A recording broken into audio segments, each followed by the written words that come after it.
សូមស្វាគមន៍មកកាន់ Channel 7 TV KA សូមអរគុណសម្រាប់ការចុច Subscribe និងចុចសញ្ញាកណ្ដឹងសូមអរគុណខ្ញុំបាទសូមជម្រាបសួរពុកម៉ែបងប្អូនអស់លោកស្រីអ្នកនាងកញ្ញាជាទីគោរពនៅថ្ងៃនេះខ្ញុំបាទសូមនាំអារម្មណ៍ពុកម៉ែបងប្អូនតាមដានសម្ដាប់អំពីទំនាយរបស់អស់លោកអ្នកកើតក្នុងឆ្នាំរោងសម្រាប់ឆ្នាំ2026ដែលខ្ញុំបាទតែងតែធ្វើការដកស្រង់និងអានជូននៅក្បួនហោរាសាស្ត្រទូទាយចិនសែដល់ល្បីឈ្មោះដូចនេះសូមពុកម៉ែបងប្អូន comment នៅលេខសំណាងមាស$167និងសរសេរសាធុចំនួន3ដងរួចហើយធ្វើការ share ចេញភ្លាមដើម្បី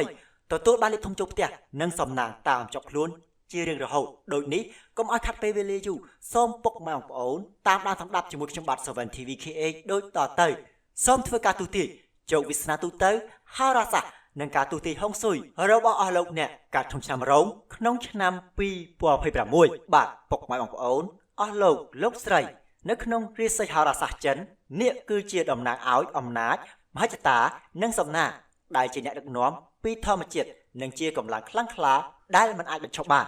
ឆ្នាំរោងមានធាតុដូចតទៅនេះឆ្នាំរោងធាតុទឹកឆ្នាំរោងធាតុឈើឆ្នាំរោងធាតុភ្លើងឆ្នាំរោងធាតុដីឆ្នាំរោងធាតុដែកឆ្នាំ2026គឺជាឆ្នាំឆ្លុះបញ្ចាំងនៃភាពល្បឿនលឿននិងភាពក្លាហានឆ្នាំអមីនៃសេះភ្លើងចាប់ផ្ដើមពីថ្ងៃទី17ខែកុម្ភៈឆ្នាំ2026មកជាមួយថាពរខ្លាំងល្បឿនលឿននិងថាមវន្តសម្រាប់អស់លោកអ្នកកើតក្នុងឆ្នាំរោងនេះគឺជាសត្វដ៏ក្លាហាននិងមានចក្ខុវិស័យច្បាស់លាស់នេះគឺជាឆ្នាំដែលជំរុញឲ្យអស់លោកអ្នកឲ្យធ្វើសកម្មភាពដោយមិនភ័យខ្លាចប៉ុន្តែក៏ត្រូវស្វែងរកតុល្យភាពរវាងកម្លាំងរុញនិងជំរុញប្រាជ្ញាស្មារតីផងដែរក្នុងឆ្នាំ2026នេះហោរាសាស្ត្របានណែនាំឲ្យអស់លោកអ្នកត្រូវមានសកម្មភាពផ្ទាល់ក្នុងការសម្រេចចិត្តរហ័សនិងចេះសម្របខ្លួនផងដែរ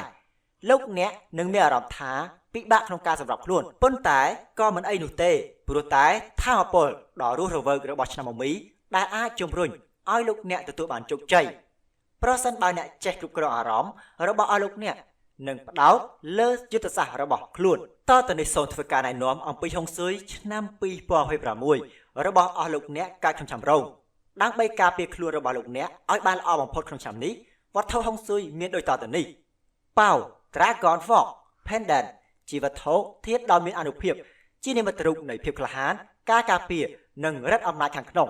ពាក់វាដើម្បីទាក់ទាញភាពជោគជ័យក្នុងអាជីពភាពជឿជាក់និងបំផ្លាញចំនួនទៅជាឱកាសវាជាការល្អសម្រាប់ការរក្សាអំណាចតខ្លួននៅក្នុងឆ្នាំដ៏អស្ចារ្យនេះអណ្ដើកនាគជាមួយពស់អណ្ដើកតំណាងឲ្យការការពារនិងស្ថិរភាពហើយពស់តំណាងឲ្យការផ្លាស់ប្ដូរនិងការកកើតឡើងវិញជាមួយគ្នានេះផងដែរពួកគេនាំមកនូវតុល្យភាពនិងថាមពលជាវិជ្ជមានជួយឲ្យអស់លោកអ្នកទាក់ទាញភាពជោគជ័យនិងប្រឈមមុខនឹងបញ្ហាដែលអាចកើតមានឡើងក្នុងឆ្នាំនេះសូមធ្វើការដាក់វានៅក្នុងកន្លែងយុទ្ធសាស្ត្រមានដូចជាក្នុងបន្ទប់ទទួលភ្ញៀវឬការិយាល័យជាដើមដើម្បីជំរុញលំហូរនៃថាមពលដែលមានប្រយោជន៍ចំណែកឯដើមឈើ Crystal Rosewood ក្នុងឆ្នាំ2026នេះរឿងរ៉ាវស្នេហាកំពុងតែគោះទ្វារបេះដូងរបស់អស់លោកអ្នកដូចនេះត្រូវតែចេះរៀបចំខ្លួនដើម្បីទទួលយកឬក៏អត់តាមបំណងប្រាថ្នារបស់ខ្លួន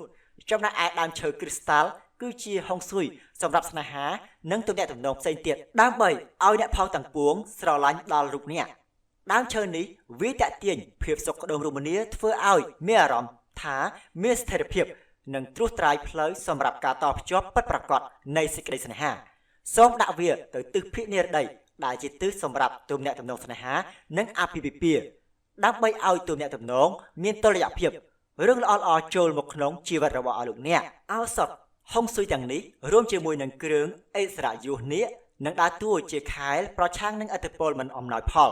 ទន្ទឹមនឹងនេះផងដែរក៏ជួយបង្កើតសំណាងនិងភាពសុខដុមរមនាក្នុងជីវិតរបស់អស់លោកអ្នកកើតក្នុងឆ្នាំរោងសម្រាប់ឆ្នាំ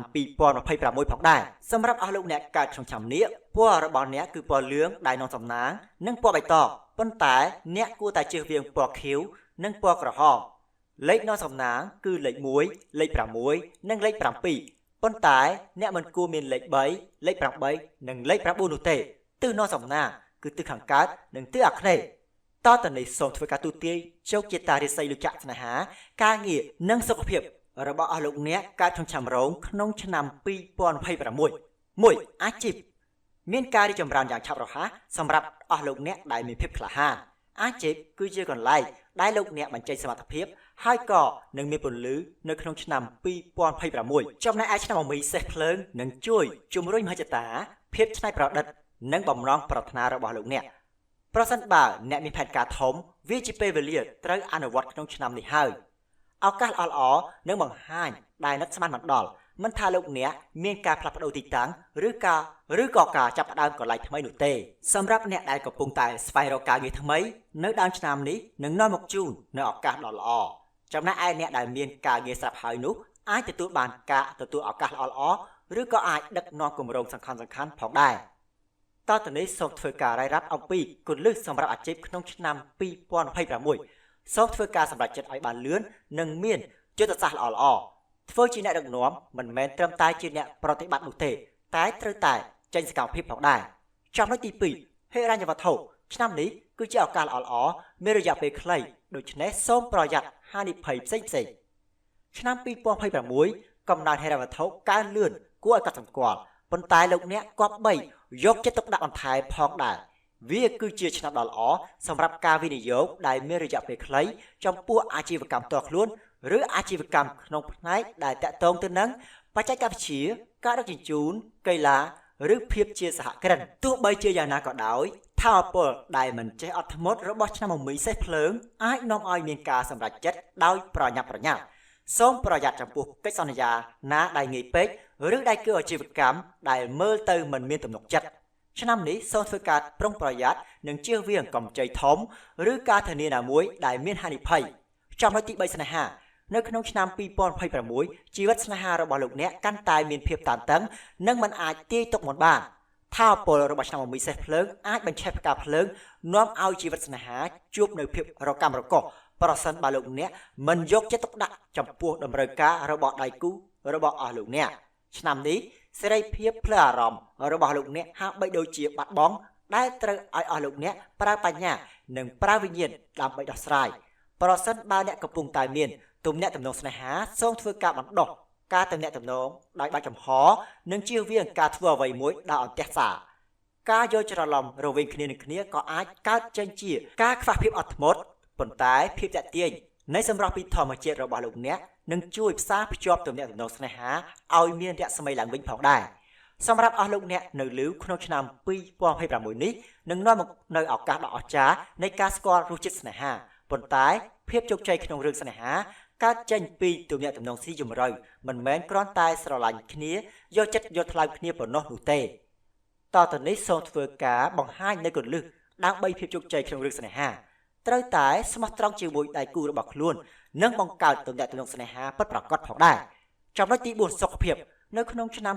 2026នេះឆ្នាំមីសេះភ្លើងនាំមកនៅថាមពលខ្លាំងនាំឲ្យមានការកើនឡើងនៃហានិភ័យដែលផ្ទុកលើសទម្ងន់របស់រាងកាយនិងផ្លូវចិត្តផងដែរភាពតានតឹងនិងភាពអស់កម្លាំងអាចកកកុញប្រសិនបើលោកអ្នកមិនរៀនរៀបចំពេលវេលារបស់ខ្លួនឲ្យបានល្អនោះទេសូមធ្វើលំហាត់ប្រាណឲ្យបានទៀងទាត់សម្រាប់ឲ្យបានគ្រប់គ្រាន់និងកុំធ្វេសប្រហែសលើរបបអាហាររបស់ខ្លួនសូមញ៉ាំអាហារសម្បូរជាតិដែកវីតាមីននិងសារធាតុប្រឆាំងអុកស៊ីតកម្មទាំងនេះពិតជាមានសារៈសំខាន់សម្រាប់រក្សាថាមពលរបស់លោកអ្នកប្រព័ន្ធសរសៃប្រសាទអាចមានសញ្ញានៅក្នុងឆ្នាំ2026នេះនៅពាក់កណ្ដាលឆ្នាំដូច្នេះសូមជៀសវាងនៅភាពតានតឹងផ្លូវចិត្តហួសប្រមាណតទៅនេះសូមរាយរាប់អំពីអនុសាសន៍របស់ហោរាសាស្ត្រសូមផ្ដាំឲ្យអស់លោកអ្នកទៅពិនិត្យសុខភាពជាប្រចាំហើយកុំប្រងើយកន្តើយនិងសញ្ញាលើរាងកាយរបស់ខ្លួនតុល្យភាពផ្លូវចិត្តពិតជាមានសារៈសំខាន់ដូចជាតុល្យភាពរាងកាយចឹងដែរសូមមើលថែរក្សាសុខភាពរបស់លោកអ្នកឲ្យបានល្អផងដែរចំណុចទី5សូមធ្វើការរាយរាប់អំពីតារាល្បីៗដែលបានកើតក្នុងឆ្នាំរោគ1 Bruce តារាក្បាច់គុននិងក៏ជាតារាសម្ដែងដ៏ល្បីផងដែរ Salvador គឺជាវិចិត្រករជនជាតិអេស្ប៉ាញដ៏ល្បីល្បាញលោក John Lennon គឺជាតន្ត្រីករដ៏មានឥទ្ធិពលនិងជាសកម្មជនសន្តិភាព Florence ស្ថាបនិកនៃកលិនិទ្ធិយិកាទំនើប Al Pacino តារាសម្ដែងដែលទទួលបានពានរង្វាន់លោក Putin គឺជាប្រធានាធិបតីបច្ចុប្បន្ន Freddie Mercury គឺជាម្ចាស់ស្ត្រីនៃរឿងព្រេងនិទាន John Almaer គឺ គឺជាវីរនារីជនជាតិបារាំងបាទពុកម៉ែបងប្អូនអស់លោកស្រីអ្នកនាងកញ្ញាជាទីគោរពការទូទាយទំនាយរបស់អស់លោកអ្នកការក្នុងឆ្នាំរោងសម្រាប់ឆ្នាំ2026នៅពេលនេះឈានដល់ទីបញ្ចប់សូមធ្វើការអធិស្ឋានរាល់កំហុសឆ្គងដែលកើតមានឡើងដោយអចេតនាក្នុងពាក្យអត្ថាធិប្បាយគណៈពេលនេះខ្ញុំបាទ 7TV KH សូមអរគុណនិងលំអោនកាយគោរពលា